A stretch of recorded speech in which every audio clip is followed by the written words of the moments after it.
Hey, I'm Randy Younger, New York City's go-to film enthusiast. Every week I dive deep into the world of cinema with special guests from the New York City film scene. Whether I'm interviewing industry insiders or comparing the latest releases, there's always something for every movie lover. Join me as I explore the magic of film and discover what makes these movies unforgettable. Hey guys, I'm Randy Younger, and it's a special episode of Under the Radar, bringing movies and people together one frame at a time. And with me today, I have a wonderful panel, as always, Mr. Evan Ginsberg. Hello, sir. Hey, great to be back. Good to see you Thanks again. so much. Yeah, anytime, anytime. And over here, Mr. Forrest Bennett. Welcome back, Hi, guys. Randy. Thanks for having me back on. Anytime as well. So, gentlemen, we have a lot to discuss today. Yes. We've got two very good, very weird movies that we're going to talk about today. But before we get into that, I just want to acknowledge this past week we lost some really heavy talent in the entertainment industry. First off, Malcolm-Jamal Warner, of course, from The Cosby Show. And also, he actually hosted briefly CBS Story Break, which was a Saturday morning anthology cartoon educational show in the 90s, which I was a huge fan of, and he definitely left his mark there. Right, and I think for many, also many of us, for many people our age, we also know him as the producer on the Magic School Bus. Okay, right, nice. I like that. Yeah, he did TV, he did film. He really was a talent. Both in front of and behind the camera, because he directed too. And at 54 years old, it really is a huge loss to the industry, and it's really sad. And I give all the best wishes to his family. And also, we lost a great musical talent. Yeah, this one was a huge loss for me. Really? I'm actually wearing. There you go. Wearing a Black Sabbath T-shirt in memory of him, Ozzy Osbourne. Who has also been in a bunch of movies and TV shows as well. I would say his music's been featured in a lot of movies and TV shows.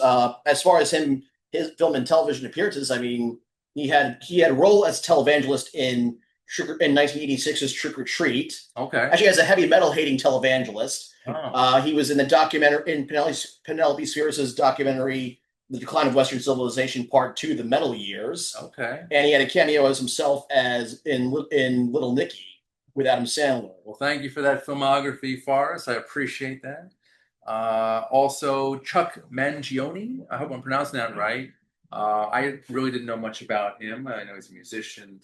As a musician, I wasn't really familiar with him, but I do remember him fondly for his recurring role as himself on King of the Hill. Okay, nice. He was a huge jazz trumpet legend, and he was out there a long time. He was 84 when he passed. And also in the jazz world, Cleo Lane, great singer. Okay. Yeah, she passed as well.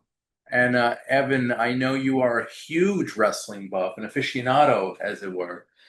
We also I want to say this to the end of this in memoriam, Hulk Hogan, Right. who growing up, I was a moderate wrestling fan, but I know you have a little bit to say about him and his legacy. I was the associate producer on The Wrestler with Mickey Rourke, and I've been involved in the wrestling industry for many years as an agent. And Hulk Hogan, when Vince McMahon took over the WWF, expanded nationwide and then worldwide. And Hogan was the face of the company. And Hogan became a huge pop culture icon. Cartoons, speaking, we were talking about cartoons before, WWF had their own cartoons back in the 80s. And he transcended wrestling. He became a movie star. He broke big because of Rocky III. He was Thunderlips. He was the villain in Rocky III. And that he just blew up after that. Vince McMahon brought him in as the All-American, and he became a movie star after that. Mr. Nanny, Urban Commander. Suburban. I remember that one. Yeah. Christopher Lloyd. And No Holds Barred. Right. Where this is interesting. In the movie, he's wrestling this guy, Zeus, who was an actor and a bodyguard in real life. And then they turned him into a wrestler. He actually got in the ring and started wrestling. So art imitated life. That's great. Yeah. I love it. And I know that in the 90s, he kind of shifted a little bit into like this bad boy type Hulk Hogan. He went to WCW and he became Hollywood Hogan. Hollywood. He turned heel, villain for those who don't know the lingo. And he was huge in WCW. And for 2 years, they were beating WWE in the ratings, which was unheard of. But eventually, Vince McMahon won out, and WWE is huge at this point. And after Hulk, I mean, he kind of set sort of a precedent for wrestlers becoming actors, right? Oh, yeah. I mean, following him, Roddy Rock, of course, Roddy Piper, of course. John Cena. That's right. Yeah, these guys all, and the best actor at the bunch is Batista. Oh, yeah. He did a movie called Bushwick a couple of years ago. It was kind of like an urban thriller. He was very good. He's an actor. Yeah. You know, basically, Dwayne Johnson, The Rock, has played The Rock. Yep. But he's branching out a little. He's getting older, and I think he's going to do more challenging stuff. You can't just be an action hero your whole life. Right. I know. He's got an A24 film coming out. I forget the title, but it's coming out soon. That should be interesting. Yeah. I'm going to find the title for you guys. He's going to play Mark Kerr, the UFC fighter. Is that we're talking about the same movie? That might be the same thing. But yeah, he's charismatic, and you have to have charisma when you're in the ring, right? Oh, right. He has off the charts charisma. So did Hogan. They wrestlers are larger than life. Here it is, the Smashing Machine. Yes. Playing a UFC fighter. Oh, that's great. Very, very. That's a true story. The Smashing Machine. Oh yeah, I can imagine. It's been by Benny Safdie, who did Uncut Gems. Yeah, that was some film. So that was very stressful. We were talking about this earlier. That was a very stressful movie to watch. Yeah. Yes. You walked out of Uncut Gems like jittery. Yeah. Now that's a great effect, I say. And that's the power of cinema. And we have two pieces of cinema right now that we're going to discuss. They're two films. They're very heavy films. They're very twisted and bizarre. And I didn't think they were going to be this crazy. But from both of these directors, from their other works, I'm sort of not surprised at how crazy they were. So with the first one, let's get into it. This is called Eddington, and it's now in theaters. It's a quirky action thriller from Ari Aster and A24. Ari Aster, of course, who did Hereditary, Midsommar. Beau's Afraid. Which I didn't love. All of it, I still have to see. I haven't gotten around to it. It was a little too out there. This movie, Eddington, is a little more grounded in reality. It's actually takes place during the pandemic, and it follows basically a standoff between the sheriff, played by Joaquin Phoenix, and the mayor, who's played by Pedro Pascal. And basically, there's sort of a power struggle, and Joaquin wants the title of mayor, and he does basically whatever it takes to get that title without giving too much away. Things get a little crazy, and I thought it was a fine film. It was a little ridiculous in certain points, but I enjoyed it nevertheless. To me, it felt like Ari Aster was trying to do a Coen Brothers movie. It did feel cool. At least for the first half, for the first part of it. But I feel like, it really felt. I feel like the Coen Brothers have done this, but done it better. But then I feel like it picked up in the second half. Yeah, it could have used a little more humor, I think, because this is a very grim film. Oh, see, I feel like there was a lot of humor. At least in the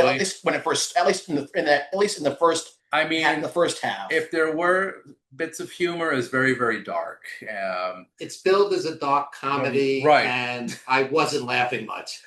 You're kind of dropped into hell in this small New Mexico town. It's mid-COVID, early COVID, COVID, and I mean, nobody comes off well. The police don't come off well. The protesters don't come off well. The politicians don't. The homeless guy doesn't. Right. It's a rough film. Yeah, and they're just very despicable people. And it's only been 5 years, but it already feels like such a time capsule of that period. Yeah. But it brings back a lot of bad memories. Yeah, a bad time in all of our lives. I do feel like it should. I feel like this movie maybe could have waited. They could have waited at least another maybe 5 or 10 years.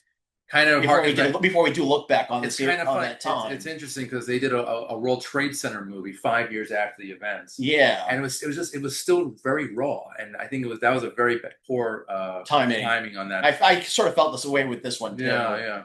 But I mean, I love Joaquin in this. I love him in everything pretty much. Yeah, he was great. He's fantastic. Our greatest living actor. I think he's up there, top 5, definitely. And I know some of our fellow movie book lovers are are kind of getting worn out on Pedro Pascal, but I thought he was fantastic. I thought he was Well, he was good. You know, he wasn't as much as I had hoped. Yeah. And side note, he's actually right now, as we're recording this, he has 3 films in theaters right now. Great. Yeah. Yeah. This, Fantastic Four, and The Materialist, which I haven't seen. I've seen both of them. Okay. So he's blowing up. He's very hot right now. It's too bad he's not busier. Yeah. Yeah. So maybe he could use the money. I don't know. But yeah, Eddington is it's a dark one. Dark one. I'd say I liked it, but I do feel like maybe it's just too soon. It was just too soon. I appreciate the art of it. I appreciate what they attempted to do, but I felt pummeled after 2.5 hours. Yeah. A lot's going on, and it goes in a lot of like weird directions. I feel like for a comment, for what it's supposed to be a satire, it did go on a lot longer than it should have. Yeah, it was like I think 2.5 hours too. From the festival circuit, it was immediately controversial. The critics are split on it, right? Yeah, and I can understand why. It's it's rough. Yeah, and it's based in reality, and it got a bit of a political message there too, right? And it could sway people in different directions. It's like a fever dream. He's got asthma, the character. He's got COVID. You know, he's like walking around in a daze. Right. And you feel it. And it's a hard thing to sit through. I'm trying to picture another actor who could do it. Maybe Nicolas Cage would have been a good choice. Yeah. I could have totally seen him as the sheriff. Oh, yeah. But yeah, Joaquin's great. I've been following his career basically since Gladiator 2000. And he's always he challenges himself. He challenges audiences, which is great. Yeah. And also, who else challenges? Because I remember like watching him in Space Camp in my 5th grade. Wow. My 5th grade science class. He was like 12 years old. Yeah, that's great. That's a he's throwback. He's come a long way. He has. I would recommend the adventurous film goer try it because you'll love it or you'll hate it. It's not your typical, popcorn movie. Right. And I want to talk a little bit about Ari Aster, the director here. He definitely has a great eye. He knows what a good story is, and this movie is no exception. Let's go back a little bit. Hereditary, back in 2018, was fantastic. Disturbing. Very disturbing psychological thriller there. I also Midsommar was my favorite movie of 2019. Midsommar is probably one of my favorite horror movies. I loved it a lot. Yeah. A lot of horror fans didn't. Yeah. They didn't. Yeah. So he makes controversial films. Very subtle movies. They can be very subtle, or they can be really in your face too. Yeah. Like it's very, you don't know what you're going to get with him. Beau's Afraid. I need to revisit that one. I never got around to watching it when it came out. Yeah. So I need to. I haven't seen it. Yeah, it was kind of like a fever dream as well, or more of a nightmare. But Eddington is most recent, and I think it's a fine film, but not for everyone. Not for everyone. Definitely not. Yeah. Acquired taste. Yes. All right, so let's move on to an even more disturbing movie if that's even possible.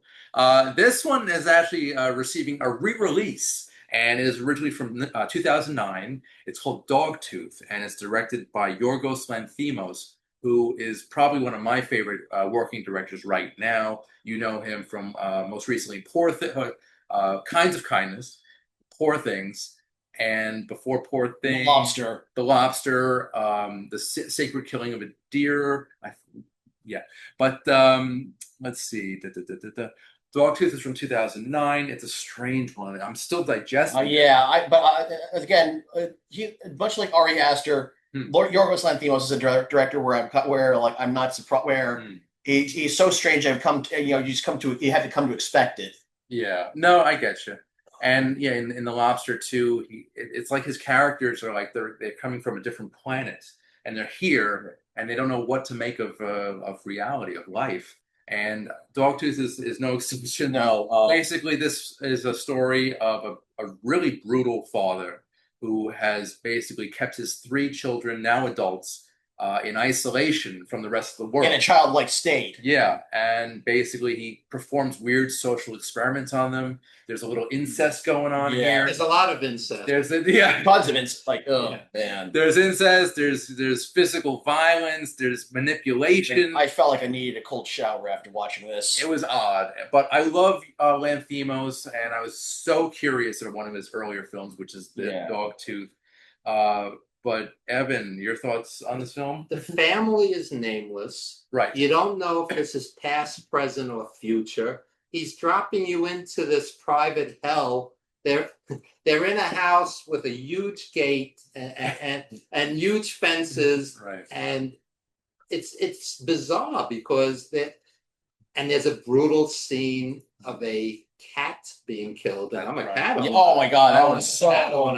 So that really hit you hard. Yeah. So this is not an easy film either, right? And it's almost a theme show on Under the Radar today because these are two adventurous films that you're going to get a plethora of reactions to. They'll love it. They'll hate it. It's out there. Yeah. You never know what you're going to get on this show. So, and even they're being homeschooled. They're being homeschooled, and they're teaching them vocabulary, and they're teaching them the wrong meanings. They want them totally isolated from the real world. It's sad. I feel like it's almost it's very timely. And they said that if they leave the quote unquote compound where they live, cats will eat them. It's bizarre. It's absolutely bizarre. Oh, and I just want to mention that this is a Greek film, but I hope it's not reflective of the Greek culture, this type of movie making.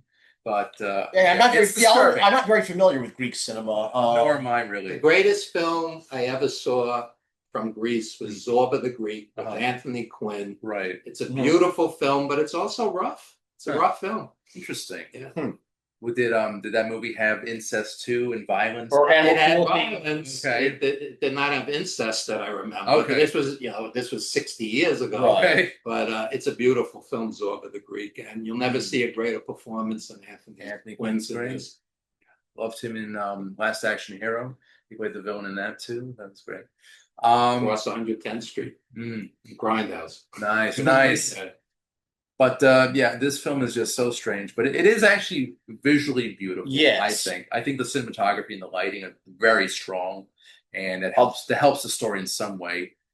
It looks like a pleasant film at first, but deep down, it's really twisted. And I feel like it's not even very subtle about that. Like, I really don't know what Yorgos Lanthimos was thinking here. How did he get this idea?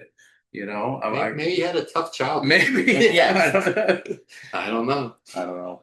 But I do love him as a director. He's just fantastic. I kind of run hot and cold on him. I mean, really? So I didn't see The Lobster, but I love Poor Things. It was of all the Best Picture nominees that year. That was my favorite. Agreed. I did not like Kinds of Kindness. Yeah, that fell flat. Though Jesse Plemons was in it, and he's also a very good actor. But he didn't really save the film from mediocrity. Poor Things might be, or The Favorite, actually. The Favorite is very strong, where it took place, I think 1800s, and Olivia Colman plays this queen of this kingdom, and she basically uses Emma Stone's character as a pet, and kind of like a human plaything. And it's also very twisted, but it's not as weird as Dogtooth. I'll grant you guys that. I give any director and any screenwriter credit for trying something different. At the same time, my mother used to say, just because it's different doesn't make it good. Right. So again, the adventurous film goer should check it out and make up their own mind. Yeah. It's a wild film. It is. And he's got a lot to say, and I look forward to his next film. It hasn't been released yet, Bugonia. Which I'm assuming would have Emma Stone as well, because she's in everything he does. And Jesse Plemons, who's also become one of his regulars. Exactly. So that's actually an upcoming sci-fi black comedy, and that should be. He sounds from what it's describing, he sounds very much in his element. Yeah. So I'm looking forward to that. That should be fun. We'll see. But yeah, we have some time actually. Evan, are there any other films that you've seen lately that you can? I just saw I Know What You Did Last Summer. I was staring at my watch. I couldn't wait for it to end. Oh, really? I didn't hate. I mean, I saw the first. I mean, the first one's really good. The first one is a must watch for me every 4th of July. I feel like this one, and I feel like this one, I thought was okay. It was, I thought it could, it was not, it wasn't as bad as I was expecting it to be. It looks pretty bad. But I feel like it should have been released at least 2 or 3 weeks earlier to coincide with the 4th of July. Okay. To me, it's like releasing a Christmas movie on Valentine's Day. I mean, is it a sequel or a remake? It's a sequel. It's a sequel because Jennifer Love Hewitt and Freddie Prinze Jr. return as their characters from the first 2 movies. Got it. I didn't care about one single person dying in that film. I had no emotional involvement. Yeah. I was just looking forward to it ending. I know. I'm like that with the last couple Screams. They're not that great. I thought the last couple. I enjoyed the last couple. At least mainly, the new protagonists. You can't recapture the magic in the bottle, really, and that's what these movies are doing. And my stance on sequels and remakes, that they're just lazy filmmaking. That's it. I thought I Know What You Did Last Summer was the worst horror film I saw this year, and I go to tons of horror films. Oh, well, that makes sense.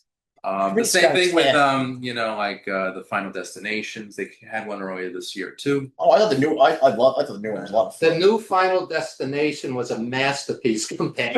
Yeah, no, if I had to choose between the Final Destination Bloodlines and this one and What You Did Last Summer, I'd probably pick Final Destination. Yeah. I would definitely pick it. It was just a better film.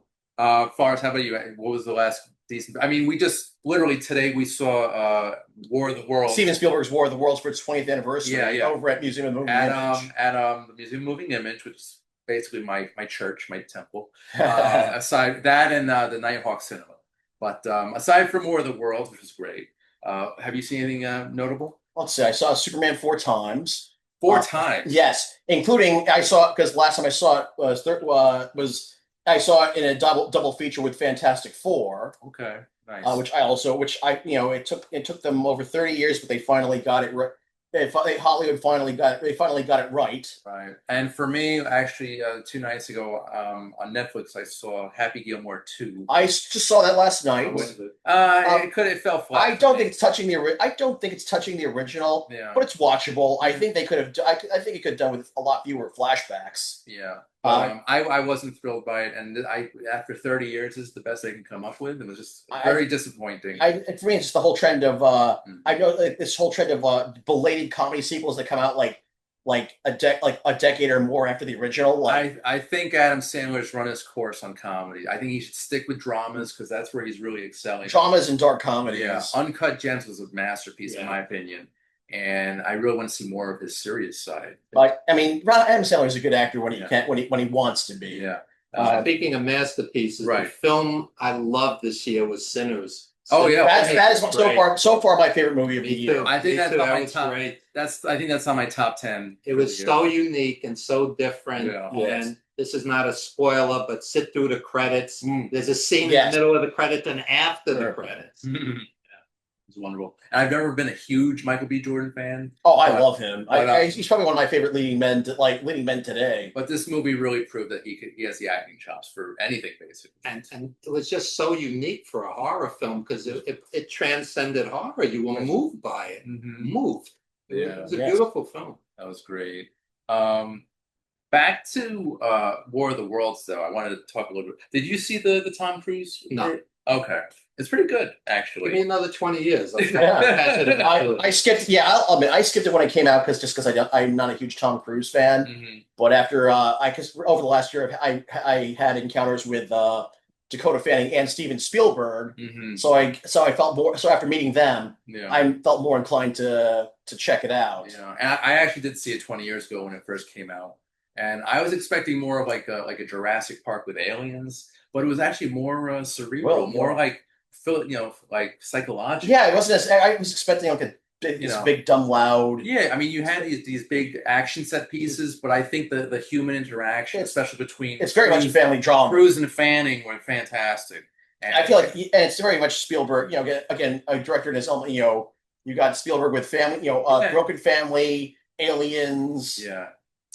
So you guys may be too young to know this, but when War of the Worlds was on the radio, people thought it was Orson Welles. Actually, the first time I read the book once, and the whole time I read it, knowing about Orson Welles, I read the whole book, I imagine him narrating it. Yeah.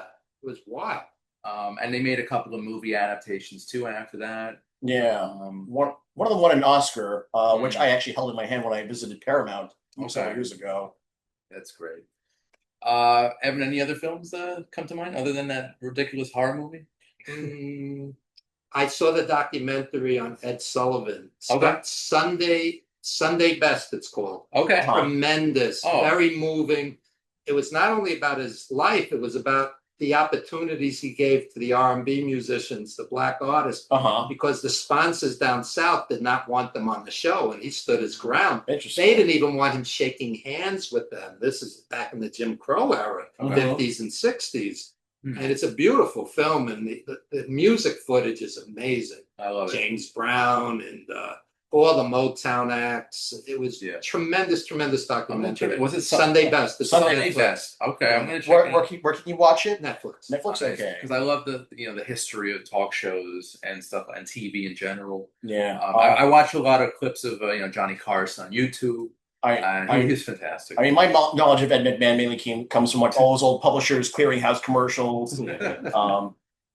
But still, it sounds very. It sounds good. Tremendous film. Okay. Moving.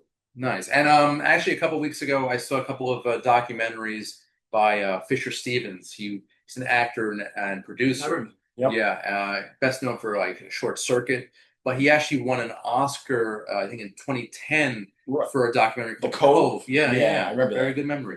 About basically the slaughtering of dolphins in Japan. Ooh.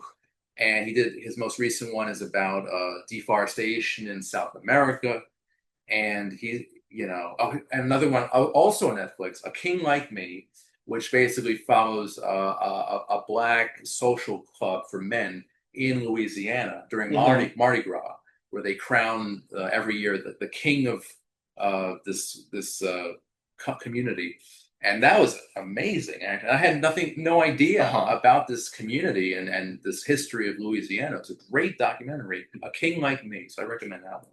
If you're interested in Mardi Gras and that kind of culture, piano players rarely ever play together. It's one of the greatest music documentaries ever made. Professor Longhair, Toots Washington, Alan Toussaint, these brilliant musicians, they're all piano players, and they're going to do a concert together, which is unheard of because you need 3 pianos. Right. And one of them dies. Okay. I don't want to give any spoilers, but it's a tremendous film. Okay, good. I love a good document. I love to learn about new things, new cultures, stuff like that. Also, I want to mention real quick here that on July 25th to the 31st, at Film at Lincoln Center, they're going to have a Gene Hackman retrospective. I love Hackman. Yes. Yeah, he's great. A few months back when he passed, we did a lovely retrospective on this show, and just revisiting some of those classics and finding out about films I've never even heard of that are amazing too, like Night Moves. It's a great film.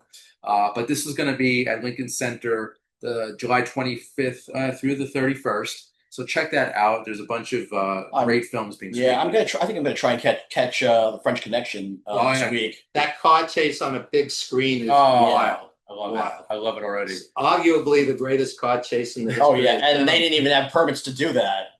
Was that? And that was shot in Queens. In Queens? Yes. Wow. I love that. But yeah, check that out. Hackman's one of my favorite actors right now. And actually all time. Yeah. No, but I love him even more now after seeing some of his classics. Yeah. Fantastic. Okay, guys, this is the time of the show for plugs. So, Evan, anything you want to mention? Any projects out there? Check out our documentary 350 Days about the history of pro wrestling. Check out my book Wrestling Rings, Blackboards, and Movie Sets. It's 100+ stories about my juggling 3 careers as a film producer, as a teacher, and as an agent in pro wrestling. And my film review pages from the Odd House to the Grindhouse on Facebook. Mini reviews. Yes, capsules. Capsule reviews, that's right. Very nice, good stuff. And you're actually a very good writer. I didn't realize that. Yeah, Thank you. I appreciate it. Yeah. So far, how about yourself? Anything cooking for you? Let's see. Got one short film. Got one short film in the can. Okay. Um, Which I am. which you were in. I was an actor in this there you short go. film, this short horror comedy, I guess we call it. Yeah, yeah. It's like a short experimental horror. I can't wait to see the final product because this is very exciting. I don't want to give anything away, but it was just a great time. Right, and then I just also wrapped filming on another short this past week. Okay. Called Mansplaining to Men, directed by Diego Santos, who we worked with on Bring on the Damned. Okay. It's going to be playing with another short I directed called Mug. Right. At QXT in Newark. Which is hilarious. It's like a takeoff on Evil Dead 2 about a possessed mug that attacks this guy. There you go. It was fun. I mean, I loved watching it. But both of those will be playing at QXT in Newark. Okay. On August 14th. Great. All right. Oh, and the Brightside Film Festival, right? That's it. Also Mug was accepted into the Brightside Film Festival in Jersey City. Nice. That'll be on August 3rd. Okay. It got nominated for 2 awards, including Best Comedy Short. I got nominated for Best Director. So. Oh, nice. Congrats, man. Thank cool. you. That's very cool. Awesome. Yeah. Hey, this is a community, you know, we got to support right. each other. That's right. It's all for the art of film. As for me, plugs on my end, Under the Radar can be seen, or heard rather, on Slam Radio through SiriusXM channel 145, and that's every Thursday at 8 p.m. Eastern, and again, Saturdays at 5 a.m. Eastern and 6 p.m. Eastern. Also, the video version of this podcast can be seen on Manhattan Neighborhood Network, MNN, and that's every Monday at 11 a.m. Eastern. Also, feel free to subscribe to the Under the Radar YouTube channel and spread the love, spread the word, and yeah, that about does it, guys.